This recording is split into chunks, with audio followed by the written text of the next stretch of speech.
എന്റെ ചോദ്യം ഇതാണ്, മലയാളികൾ എന്തുകൊണ്ട് അപേക്ഷിക്കുന്നില്ല? ഒരു വർഷം 1,00,000-ഓളം വേക്കൻസീസ് ആണ് സ്റ്റാഫ് സെലക്ഷൻ കമ്മീഷൻ അഥവാ SSC പരീക്ഷകൾക്കായി റിപ്പോർട്ട് ചെയ്യുന്നത്.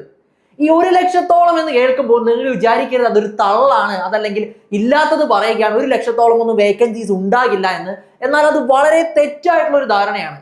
SSCയുടെ GD കോൺസ്റ്റബിൾ പരീക്ഷ, RPF പരീക്ഷ, CAPFകളിലേക്കുള്ള മറ്റു പരീക്ഷകൾ, ഡൽഹി പോലീസിലേക്കുള്ള പരീക്ഷ എന്നീ ഫോഴ്സ് ലെവൽ പരീക്ഷകളുണ്ട്. കൂടാതെ 10ാം ക്ലാസ് നിലവാരം മാത്രം ആവശ്യപ്പെടുന്ന MTS പരീക്ഷ, +2 നിലവാരത്തിലുള്ള CHSL പരീക്ഷ, ഡിഗ്രി നിലവാരത്തിലുള്ള CGL പരീക്ഷ എന്നിങ്ങനെ ആകെ മൊത്തം വേക്കൻസികളുടെ എണ്ണം എടുത്തു കഴിഞ്ഞാൽ 75,000 മുതൽ 1,00,000-ഓളം വേക്കൻസീസ് ആണ് ഒരു വർഷത്തോളം SSC പരീക്ഷകൾക്ക് മാത്രം റിപ്പോർട്ട് ചെയ്യപ്പെടുന്നത്. നിങ്ങൾ എല്ലാവരും PSC പഠിക്കുന്ന കൂട്ടത്തിൽ എന്തുകൊണ്ട് SSCയിലേക്ക് കൂടി ഒന്ന് കണ്ണോടിക്കുന്നില്ല? നിങ്ങൾ പഠിക്കുന്ന അതേ സിലബസിലുള്ള കാര്യങ്ങൾ തന്നെയാണ് SSC പരീക്ഷകൾക്കും ആവശ്യപ്പെടുന്നത്. ഇപ്പൊ നിങ്ങൾ MTSന്റെ കാര്യം ഞാൻ നിരന്തരമായിട്ട് എന്റെ വീഡിയോകളിൽ പറയുന്ന ഒരു കാര്യമാണ്. MTS ഇംഗ്ലീഷിലും മലയാളത്തിലും എഴുതാൻ പറ്റുന്ന ഒരു പരീക്ഷയാണ്. മാത്തമാറ്റിക്സ് എന്ന് പറയുന്നത് വെറും ക്വാളിഫൈങ് മാത്രമായത്, അതായത് ഏതൊരാൾക്കും ക്വാളിഫൈ ചെയ്യാൻ പറ്റുന്ന രീതിയിലുള്ള നിസാര ചോദ്യങ്ങൾ മാത്രം മാത്സിൽ നിന്ന് ശരിയാക്കി കഴിഞ്ഞാൽ പിന്നീട് നിങ്ങൾക്ക് സ്കോർ ചെയ്യേണ്ടി വരുന്ന സബ്ജക്റ്റുകൾ എന്ന് പറഞ്ഞു കഴിഞ്ഞാൽ 50 മാർക്കിൽ ഉൾപ്പെടുന്ന ഇംഗ്ലീഷിന്റെയും ജനറൽ അവയർനെസിന്റെയും സബ്ജക്റ്റുകൾ മാത്രമാണ്. ഇത്രയും ലളിതമായ ഒരു പരീക്ഷ പോലും മലയാളികളുടെ ആപ്ലിക്കേഷന്റെ എണ്ണം എടുത്തു കഴിഞ്ഞാൽ വളരെ കുറവാണെന്നതാണ് സത്യം. അപ്പോൾ ഇനി അങ്ങോട്ടേക്ക് 2026-ൽ നമ്മൾ SSC പരീക്ഷകളുടെ ഒരു സാധ്യത പോലും മിസ്സാക്കി കളയാനായി പാടുള്ളതല്ല. ഇപ്പൊ നമുക്ക് നോക്കിക്കഴിഞ്ഞാൽ MTS പരീക്ഷ ഈ 2026 അവസാനമേ നമുക്ക് ആപ്ലിക്കേഷൻ വരികയുള്ളൂ. നമുക്ക് ആവശ്യത്തിലധികം സമയം നമ്മുടെ മുന്നിൽ പഠിക്കാനായിട്ടുണ്ട്. ഇനി ഏറ്റവും ഹൈ ക്ലാസ് ജോബ്, ഏറ്റവും സ്റ്റാൻഡേർഡ് ആയിട്ടുള്ള, ഏറ്റവും ഒരു അടിപൊളി ജോബ് SSC പരീക്ഷകളിലെ എന്ന് പറഞ്ഞു കഴിഞ്ഞാൽ നമ്മുടെ CGL പരീക്ഷകളാണ്. CGL പരീക്ഷകളെ നിങ്ങൾ എന്തുകൊണ്ട് ഒഴിവാക്കി വിടുന്നു? അതിന്റെ ഒരു ബുദ്ധിമുട്ട് മനസ്സിലാക്കിക്കൊണ്ടാണോ? എന്നാൽ ബുദ്ധിമുട്ടാൻ റെഡിയാണ് നിങ്ങളെങ്കിൽ ഈ ഒരു പരീക്ഷയും നിങ്ങൾക്ക് ക്രാക്ക് ചെയ്തെടുക്കാൻ പറ്റുന്ന ഒന്നാണ്. Income tax inspector, GST inspector, enforcement directorate officer എന്നീ ഹൈ ക്ലാസ് ആയിട്ടുള്ള ഫോഴ്സ് ലെവൽ പരീക്ഷകളിലേക്കും കൂടാതെ ഏറ്റവും തലപ്പത്തേക്ക് ഇരിക്കുന്ന എക്സിക്യൂട്ടീവ് പോസ്റ്റുകളിലേക്കും ഒരു CGL പരീക്ഷ വഴി നമുക്ക് എത്തിച്ചേരാനായിട്ട് സാധിക്കുന്നു. അപ്പോൾ CGLന്റെ മുന്നിൽ നിങ്ങൾ കണ്ണടയ്ക്കുന്നത് എന്തുകൊണ്ടാണ്? CGL പരീക്ഷ മാത്സ് ബുദ്ധിമുട്ടായതുകൊണ്ടാണോ? മാത്സ് ബുദ്ധിമുട്ടാണെങ്കിൽ ആ ബുദ്ധിമുട്ടായ മാത്സിനെ എളുപ്പത്തിൽ സോൾവ് ചെയ്തെടുക്കാൻ എത്രയോ മാർഗങ്ങൾ നമുക്ക് മുന്നിലുണ്ട്. അപ്പോൾ ഈ അവസരങ്ങൾ ഒന്നും നമ്മൾ മിസ്സാക്കി കളയാൻ പാടില്ല. SSC പരീക്ഷകളെ 2026-ൽ നമ്മൾ ഓരോരുത്തരും പരിശ്രമിക്കും എന്നൊരു തീരുമാനമെങ്കിലും എടുത്തിരിക്കണം. കാരണം നിങ്ങൾ PSCയിൽ മാത്രം ഒരു കാരണവശാലും ഒരു കോമ്പറ്റേറ്റീവ് പരീക്ഷയിൽ ഫോക്കസ് ചെയ്യരുത്. PSCയേക്കാൾ ഒരുപാട് അഡ്വാൻറ്റേജസ് SSC പരീക്ഷകൾ നമുക്ക് മുന്നിൽ വാഗ്ദാനം ചെയ്യുന്നുണ്ട്. ഒന്ന്, ഒരു കേന്ദ്ര സർക്കാർ ജോലിയാണ്, ശമ്പളം കൂടുതലാണ്, അലവൻസുകൾ കൂടുതലാണ്, നമുക്ക് അടുത്ത പേ കമ്മീഷൻ വരാനായിട്ട് പോവുകയാണ്. ഇതൊന്നും പോരെങ്കിൽ പോലും ഒരു കേന്ദ്ര സർക്കാർ ജോലിയോടൊപ്പം കിടപിടിക്കാൻ ഒരിക്കലും ഒരു സംസ്ഥാന സർക്കാരിന്റെ ജോലിക്കാവില്ല. കാരണം നമ്മളുടെ ഒരു ഡിഗ്രി ലെവൽ പോസ്റ്റിൽ കിട്ടുന്ന സാലറിയാണ് അവിടെ ഒരു +2 ലെവൽ ക്ലർക്കിന് കിട്ടുന്ന സാലറി. അപ്പോൾ ശമ്പളം വെച്ച് നോക്കിയാലും ശരി, ജോബ് പ്രൊഫൈൽ വെച്ച് നോക്കിയാലും എന്തുകൊണ്ടും മുന്നോട്ട് നിൽക്കുന്ന ഒരു കേന്ദ്ര സർക്കാർ ജോലി നിങ്ങളുടെ മുന്നിലുള്ളപ്പോൾ ആദ്യമായി ഈ ഒരു കോമ്പറ്റേറ്റീവ് പരീക്ഷയെ അഭിമുഖീകരിക്കുന്ന നിങ്ങൾ ആരും തന്നെ ഇതിനു മുന്നിൽ കണ്ണടക്കരുത്.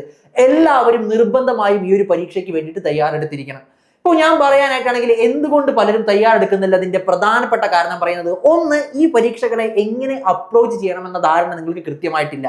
അതല്ല എന്നാണെങ്കിൽ 1-2 തവണ ഈ പരീക്ഷയ്ക്ക് വേണ്ടി പഠിച്ചിട്ട് എനിക്ക് ശരിയാകുന്നില്ല എന്ന് തോന്നി പാതി വഴിക്ക് ഉപേക്ഷിച്ചു പോകുന്നവർ, ഈ 2 പേരുടെയും പ്രധാന പ്രശ്നം എന്ന് പറഞ്ഞു കഴിഞ്ഞാൽ കൃത്യമായ ഒരു ഗൈഡൻസ് നിങ്ങൾക്ക് ലഭിക്കുന്നില്ല എന്നുള്ളതാണ്. ഈ ഒരു ഗൈഡൻസ് നിങ്ങൾക്ക് കിട്ടുന്നില്ല എന്നോർത്ത് ആരും വിഷമിക്കേണ്ട ആവശ്യമില്ല. സൂപ്പർ നോട്ട്സിന്റെ ഒരു ഫിസിക്കൽ വർക്ക്ഷോപ്പ് വരുന്ന മാസം മാർച്ച് 1-ാം തീയതി ഞായറാഴ്ച ഉണ്ടായിരിക്കുന്നതാണ്.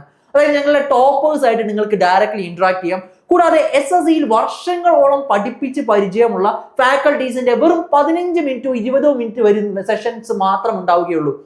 അതായത് ഈ 15-20 മിനിറ്റിനുള്ളിൽ നിങ്ങൾ ഈ പരീക്ഷയിൽ അവരുടെ സബ്ജക്റ്റുകൾ എങ്ങനെയായിരിക്കണം പഠിക്കേണ്ടത്. ഒരു കാരണവശാലും നിങ്ങൾ ഒറ്റയ്ക്ക് പഠിക്കാനിരുന്നിട്ട് ഈ സിലബസ് അടിസ്ഥാനത്തിൽ ഓരോ ടോപ്പിക്കുകളും പഠിച്ചു തീർത്ത് ഈ ഒരു പരീക്ഷ ക്രാക്ക് ചെയ്യാമെന്ന് വിചാരിച്ചാൽ ഒരിക്കലും അത് പോസിബിൾ ആയിട്ടുള്ള കാര്യമല്ല. നേരെ മറിച്ച് നിങ്ങൾ ഓരോ സബ്ജക്റ്റിനെയും എങ്ങനെയാണ് പഠിക്കേണ്ടത്, അതല്ലെങ്കിൽ നിങ്ങളുടെ പഠനത്തിൽ ഇന്ന കാര്യങ്ങൾ പഠിക്കേണ്ട ആവശ്യമില്ല. കൂടാതെ ഇത്തരം തെറ്റുകൾ നിങ്ങൾ ഒരു കാരണവശാലും വരുത്തരുത്. അല്ലെങ്കിൽ മാത്സിലെ അനാവശ്യമായിട്ടുള്ള ട്രിക്കുകളിൽ ഏതൊക്കെയാണ് നിങ്ങൾ ഒഴിവാക്കേണ്ടത് തുടങ്ങി നിലവിലെ എഡ്യൂക്കേറ്റീവ് ഉള്ള പാറ്റേൺ അനുസരിച്ച് എങ്ങനെ ഒരു പരീക്ഷയെ കൃത്യമായിട്ട് ക്രാക്ക് ചെയ്തെടുക്കണം, ഇത് നിങ്ങൾക്ക് മനസ്സിലാക്കി തരുന്ന ഒന്നായിരിക്കും ഈ SSCയുടെ വർക്ക്ഷോപ്പ്. വെറും 3 മണിക്കൂർ, നിങ്ങളുടെ ജീവിതത്തിലെ വെറും 3 മണിക്കൂർ മാത്രമേ ഇതിനു വേണ്ടി ചെലവഴിക്കേണ്ടതുള്ളൂ.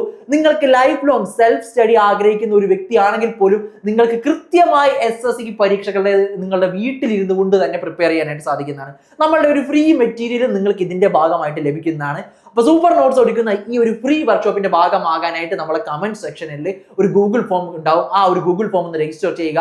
അല്ലെങ്കിൽ നമ്മുടെ വാട്സ്ആപ്പ് കമ്മ്യൂണിറ്റിയുടെ ലിങ്കും അതിന്റെ താഴെ ഷെയർ ചെയ്തിട്ടുണ്ട്, അതിലൊന്ന് ജോയിൻ ചെയ്തേക്കാം. നിങ്ങൾക്ക് അപ്ഡേറ്റും കാര്യങ്ങളൊക്കെ കൃത്യമായിട്ട് ലഭിക്കുന്നതാണ്. അപ്പൊ ഞാൻ വീണ്ടും പറയുകയാണ്, നമ്മളുടെ മുന്നിൽ ഒരുപാട് അവസരങ്ങളുണ്ട്. PSC അല്ലാതെയും ഇപ്പോൾ റെയിൽവേ ജോലികൾ നമുക്കുണ്ട്, SSC ജോലികളുണ്ട്. ഇതിന് മുന്നിൽ ഒന്നും നമ്മൾ അപ്ലൈ ചെയ്യാതിരിക്കരുത്. നമുക്കിതൊക്കെ കിട്ടാവുന്നതാണ്. നമ്മൾക്കിത് ഈ ഒരു കോമ്പറ്റേറ്റീവ് ഫീൽഡിൽ നിൽക്കുന്നതുകൊണ്ടും നല്ല രീതിക്ക് GK പഠിച്ചു വെച്ചിരിക്കുന്നതുകൊണ്ടും ഇപ്പോൾ നിലവിൽ നമ്മുടെ എന്താ പറയാ നോർത്ത് ഇന്ത്യൻ സ്റ്റേറ്റിലോട്ടൊക്കെ പോയി കഴിഞ്ഞാൽ അവർ മാത്സിലൊക്കെ വളരെ സ്ട്രോങ് ആണ്, പക്ഷെ GK സബ്ജക്റ്റുകളിൽ ഒരുപാട് വീക്കാണ്. പക്ഷെ നമ്മളെ സംബന്ധിച്ചിടത്തോളം നമ്മൾ നന്നായി ജനറൽ നോളജ് പഠിച്ചു വെച്ചിരിക്കുന്ന ആൾക്കാരാണ്. PSCക്ക് പ്രിപ്പയർ ചെയ്യുന്നതുകൊണ്ടും അതല്ലാതെയും നമുക്ക് ജനറൽ നോളജിൽ നല്ല സ്ട്രോങ് കമാൻഡ് ഉള്ളവരാണ്. അപ്പൊ അങ്ങനെയുള്ള ആളുകൾ ഒരിക്കലും മാത്സിന്റെ പേരിൽ ഈ ഒരു സെൻട്രൽ ഗവൺമെന്റ് എക്സാമിനേഷൻസ് ഒന്നും അപ്ലൈ ചെയ്യാതിരിക്കരുത്. മാത്സ് നിങ്ങൾ വിചാരിക്കുന്ന പോലെ ബുദ്ധിമുട്ടല്ല. ഞാൻ നേരത്തെ പറഞ്ഞു നിങ്ങൾ MTS പരീക്ഷയ്ക്ക് മാത്സിന്റെ ആവശ്യം പോലും ഇല്ല എന്ന്. അപ്പോ നിങ്ങളുടെ അവസരങ്ങൾ കൃത്യമായിട്ട് മുതലാക്കുക.